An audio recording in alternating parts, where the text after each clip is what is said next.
আসসালামু আলাইকুম। আপনারা দেখতেই পাচ্ছেন এটা হচ্ছে সারিয়াকান্দি যমুনার চর কালীতলা ঘাট। পানি উঠছে, দেখতে অসাধারণ লাগতেছে, যেমনই ঢেউ তেমনই সুন্দর পানি। পাশাপাশি এই যে কাতিগুলো দেখতে পাচ্ছেন, কিনারগুলো অনেকগুলো অবশ্য ভেঙে গিয়েছে। এই যে আমরা দেখতে পাচ্ছি মাটি বের হয়ে গিয়েছে। মাদ্রাসার স্টাফরা সহ ঘুরতে আসছেন, সাথে আমিও রয়েছি।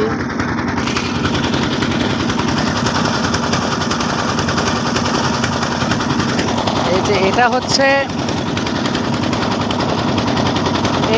এই চরটা হলো নদীর মাঝখানে, ওই পাশেও এইরকম পানি রয়েছে।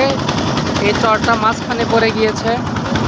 এরকম করতে করতে এক সময় হয়তো ভেঙে একদম পুরোটা নদী হয়ে যাবে, নদীর সাথে মিশে যেতে পারে।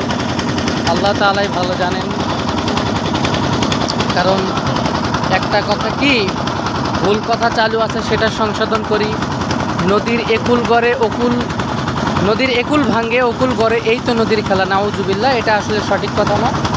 সঠিক কথা হচ্ছে নদীর একুল গড়ে অকুল ভাঙ্গে, এই তো আল্লাহ তাআলার খেলা।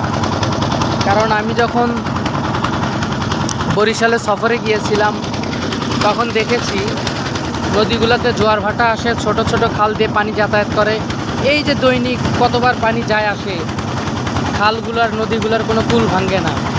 তো আল্লাহ তাআলা চান না তাই ভাঙ্গে না। আল্লাহ তাআলা যেদিন চাইবেন সেদিন কুলগুলো ভেঙে যাবে। ঢিপিটা দেখতে পাচ্ছেন, এটা হচ্ছে নদীর মাঝখানে বলা হয়, কারণ নদীর এপারেও পানি ওপারেও পানি।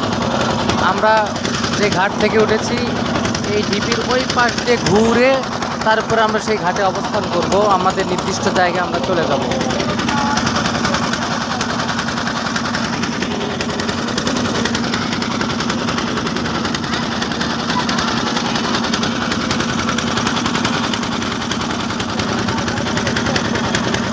সব মিলিয়ে অসাধারণ।